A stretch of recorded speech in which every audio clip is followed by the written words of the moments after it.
Ser Podcast. Las 8 de Hoy por Hoy en Ser Podcast. Hola, muy buenos días. El Hospital de Torrejón ordenó utilizar material sanitario que era de un solo uso, reutilizarlo. Ordenó coger catéteres ya usados, esos tubos finos que se introducen en el cuerpo de un paciente para, por ejemplo, hacerle una prueba, tomarlos después de su primer uso, esterilizarlos y utilizarlos con otro paciente, y luego en otro y luego en otro.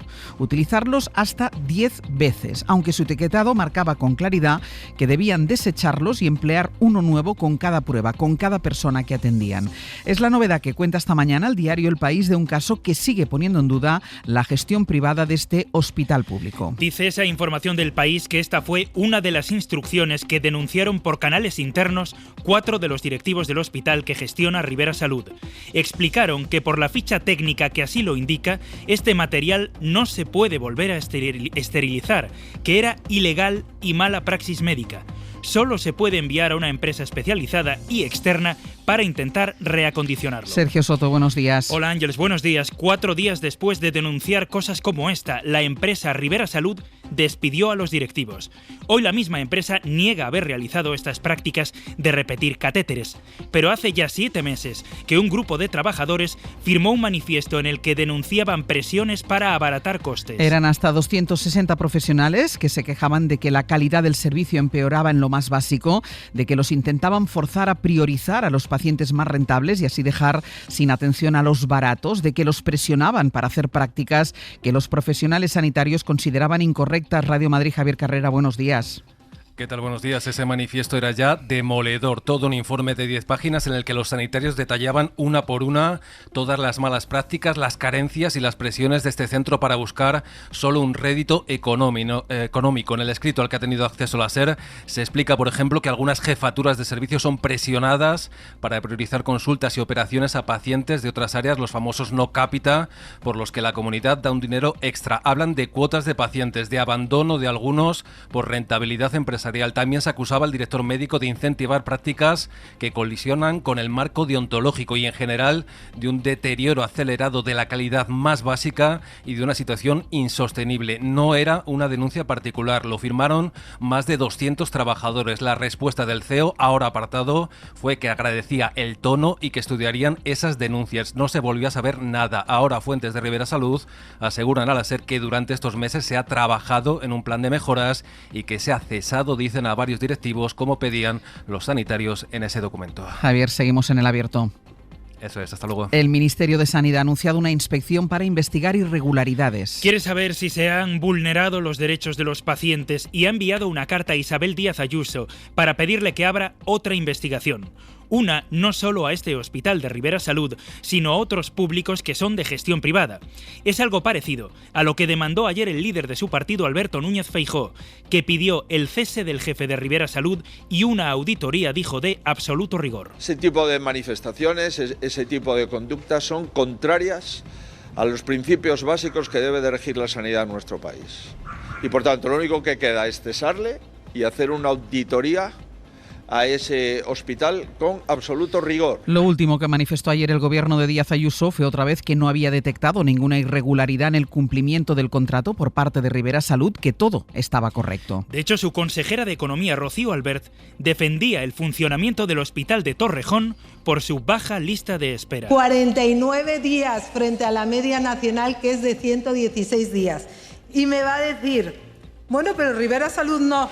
Ribera Salud en Torrejón de Ardoz tiene 50 días. Después de las nuevas informaciones y con la exigencia de Feijóo sobre la mesa, ni Isabel Díaz Ayuso ni su consejera de Sanidad han vuelto a pronunciarse. Hoy por Hoy Noticias.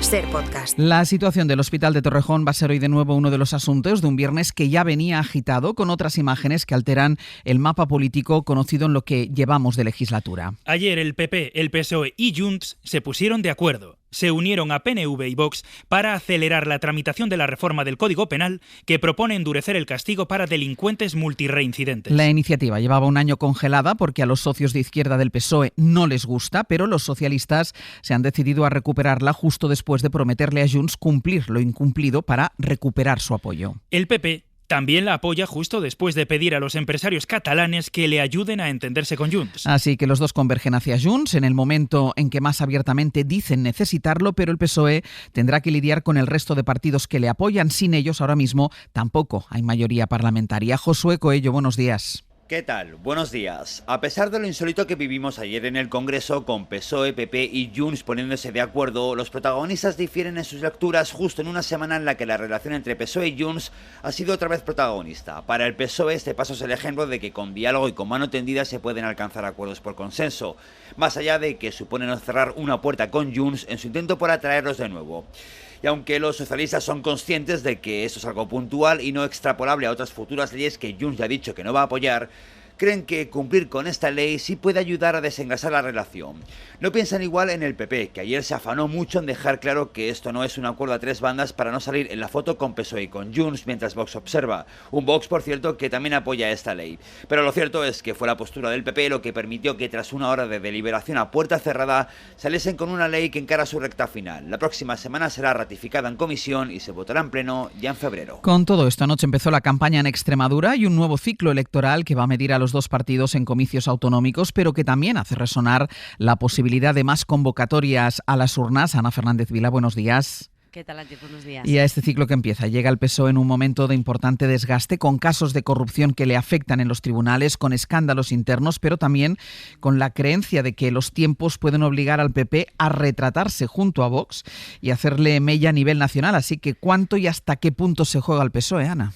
Sí, el PSOE afronta una campaña muy difícil con el ánimo muy tocado que ayer Sánchez trató de levantar desde Plasencia, lanzándose contra el PP, aferrándose a la polémica del Hospital de Torrejón para apelar al voto socialista como garantía de los servicios públicos. Gobiernan contra la gente de a pie y para beneficiar a 4 que están arriba. Y nosotros lo decimos alto y claro, son pacientes, no clientes.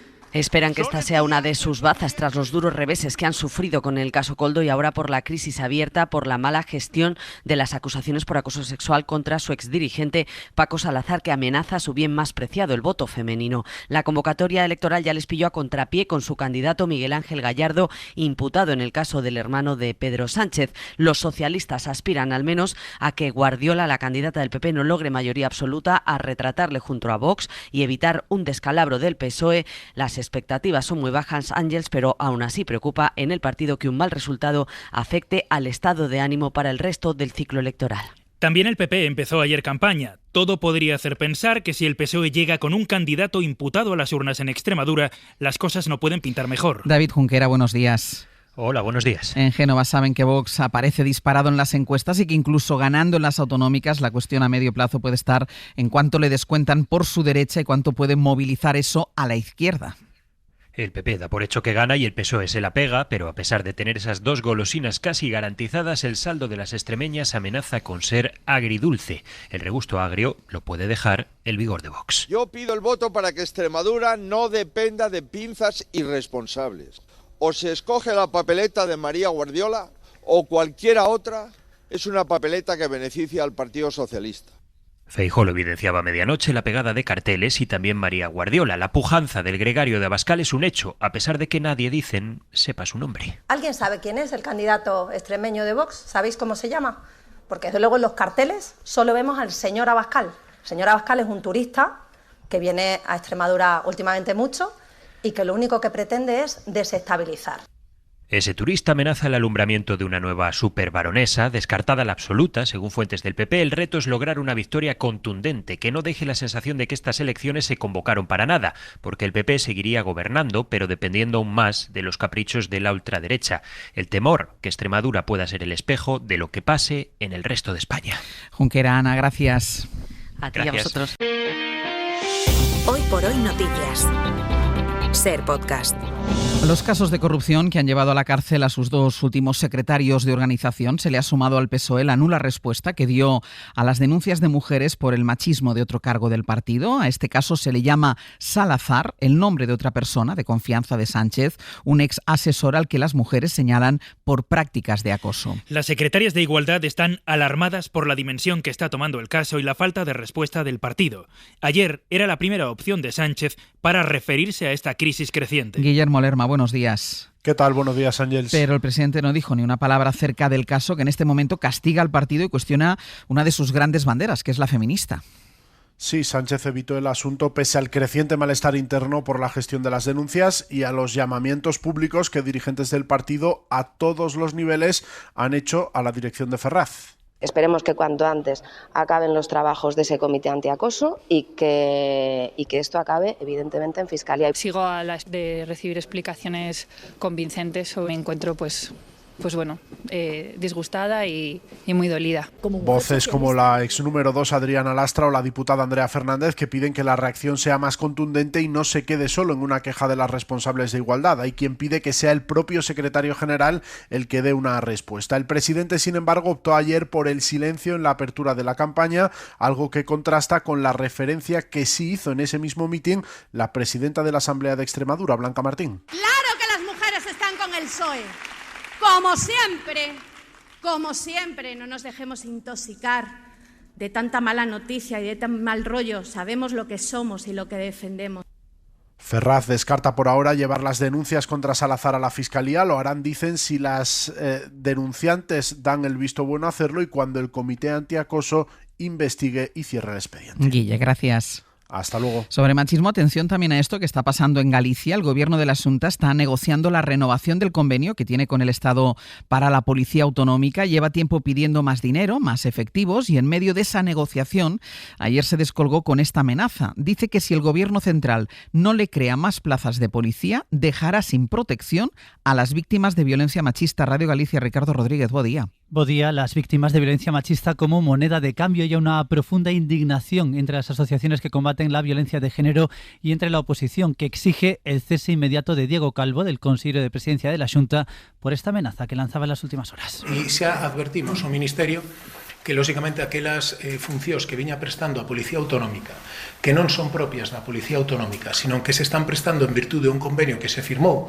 como é a cobertura das vítimas de violencia de xénero, vamos a ter que renunciar a ese convenio. Si no se dota Galicia de 162 agentes más, la Xunta asegura que la Policía Autonómica dejará sin efecto el convenio firmado con el Ministerio en 2016 y se dejará de prestar protección a mujeres víctimas de violencia machista. Según los últimos datos, 100 agentes ofrecen vigilancia a 650 mujeres gallegas. Las 8 de Hoy por Hoy en Ser Podcast. Ayer en el juzgado de Catarroja se produjo una de las declaraciones que pueden ser clave en el proceso que investiga la gestión de la Dana y la muerte de 230 personas.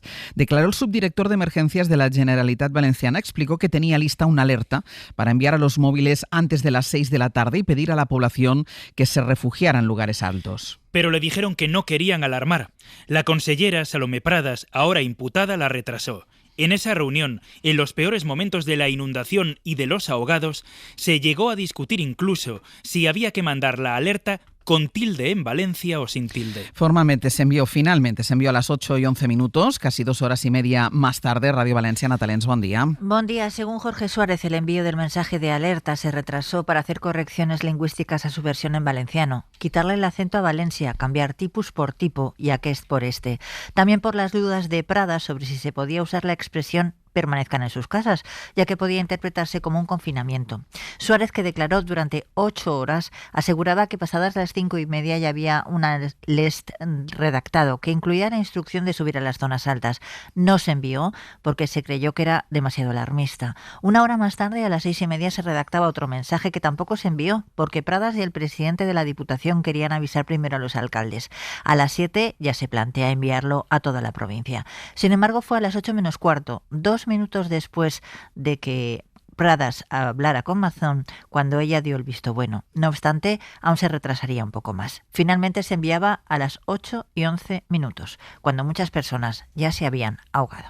También de los tribunales, la Audiencia de Madrid ha corregido otra vez al juez Peinado y desimputa al delegado del Gobierno en Madrid en la causa que investiga a Begoña Gómez.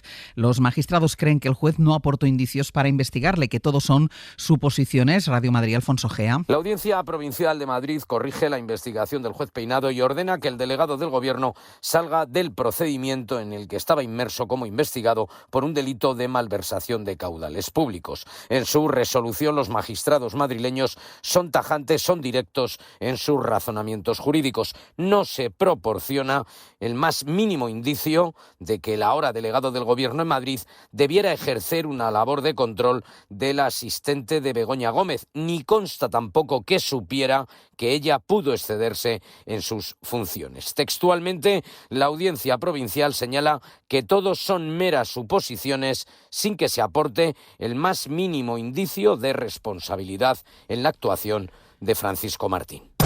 Y ayer en el Congreso, Teresa Peramato comparecía como candidata a la Fiscalía General del Estado. Lo hizo en la comisión que tiene que evaluar su idoneidad para el cargo. Peramato dejó claras las líneas de trabajo y defendió la labor de su predecesor Álvaro García Ortiz, inhabilitado por el Supremo.